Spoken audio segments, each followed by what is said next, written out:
If you ain't anchored to something,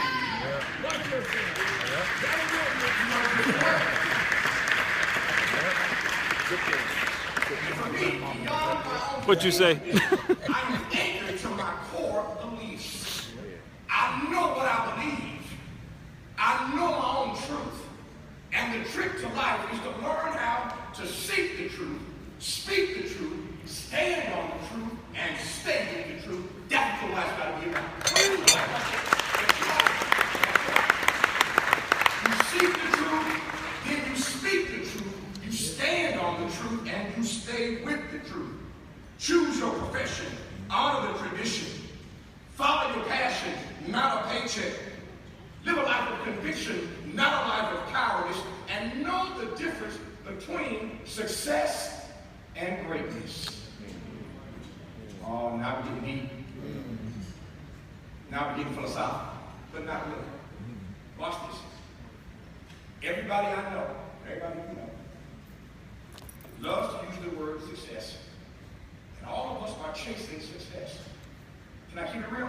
Keep it real. You ain't in college, you're not going to college just because you want to get educated. I know what you want. Same thing all the rest of us want. Earning potential. We want to live lives of meaning and value. We want to make something of ourselves. For black men and brown men in particular, our number one goal is what? To make our mamas proud. Wow. Make your mama proud. So you get that education. You start out trying to find. Go ahead, Doc. Too many folk are chasing success, and ain't nobody chasing greatness. Let me show the difference right quick. Take a seat. You can be successful by the world's terms. You can be successful, but never great. But you'll never be great without being successful. I can give a whole lot of examples, and all hell breaks loose in this room. So I'll let you do it on your own in your own mind. But there are a whole lot of people, starting with those who may occupy the highest office in this land, but I'm not calling any names. There are a whole bunch of people who, by the world's definition, have achieved a modicum of success. But ain't nobody ever going to call them. You're right. It's not about success. It's about greatness. You can be successful without ever being great, but never great without being successful. What is greatness? Anybody can be great instead of great writer. Anybody can be great because anybody can serve. All it takes is a heart full of grace and a soul that's generated by love. Ooh, there's that love and service. You're chasing greatness. Let me remind you right quick. The persons in history that we still talk about all these years later were folk who found a way to be great, not just successful. It's the great ones that we still talk about.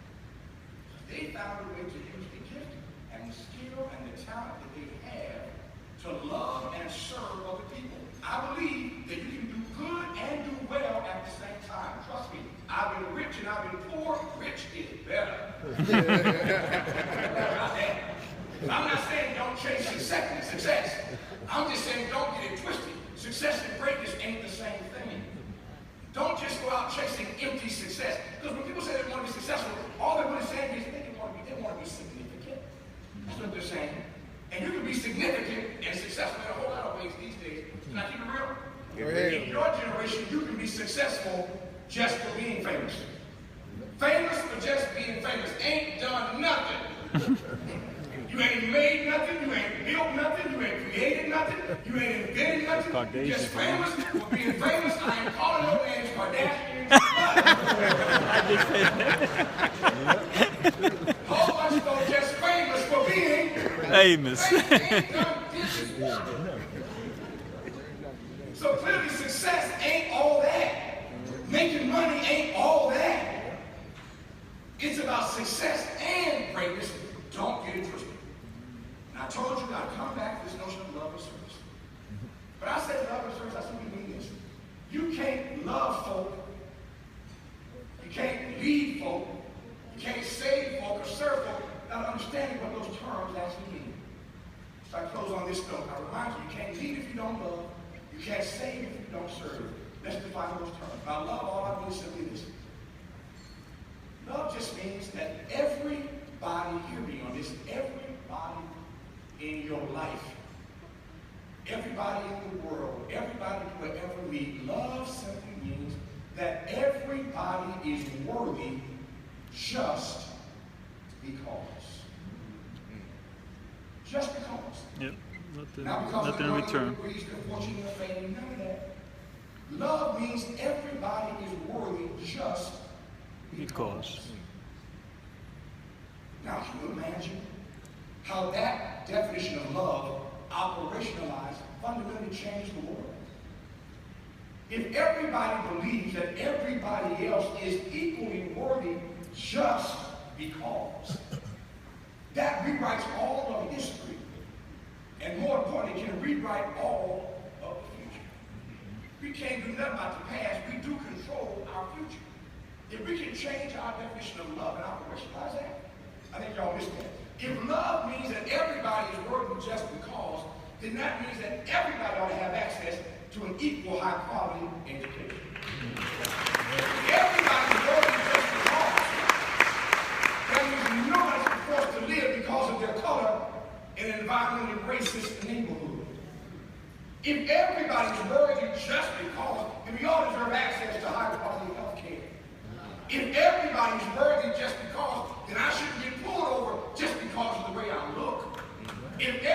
Are y'all feeling me on this? Oh yeah, yeah. If everybody is worthy just because, it changes the world.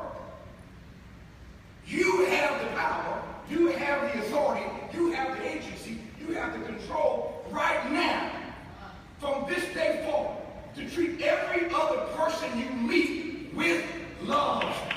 With love. You treat them as if they're worthy just because. I've never quite understood how people of color, who have caught more hell than anybody else, who know what it feels like to be treated. Oh, y'all don't want to hear this. You know what it feels like to be treated as less than. Yeah. How can we ever do that to anybody else, much less our own brother?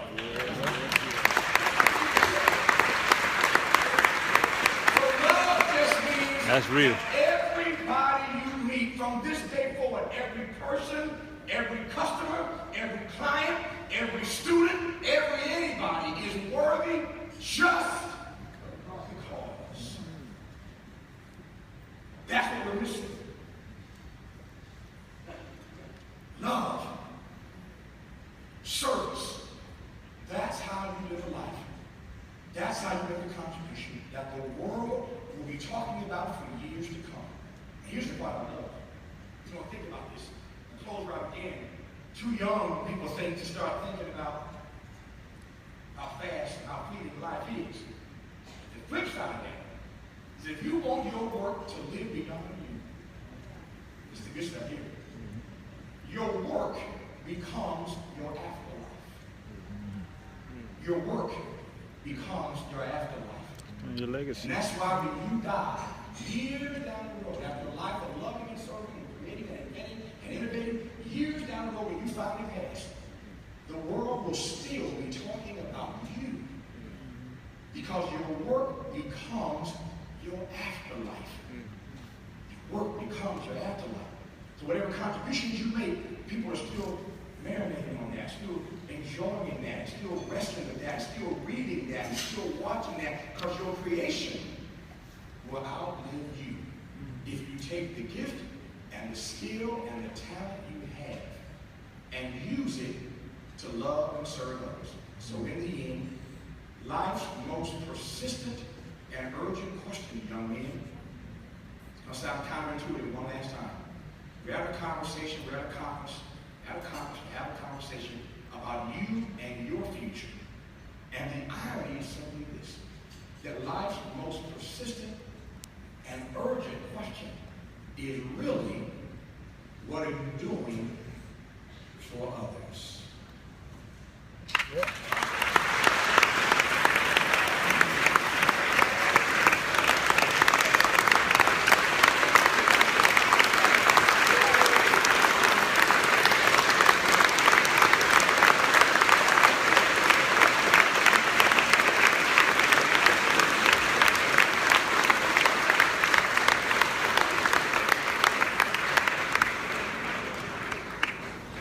I am a firm believer that God will bring a word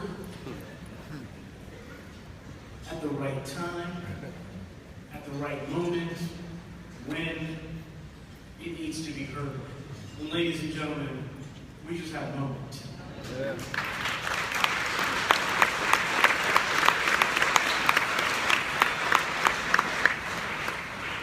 And Mr. Smiley, I have to apologize. I was so hanging on to your every word, and I was forgetting things. So I grabbed a pen and something off the table, and I started writing stuff down, and I realized it was your napkin. So there's some notes from your message on your napkin, just in case. So thank you very much. And thank you all for being here and being a part of this amazing day. And it is not over. We have a few reminders before you leave.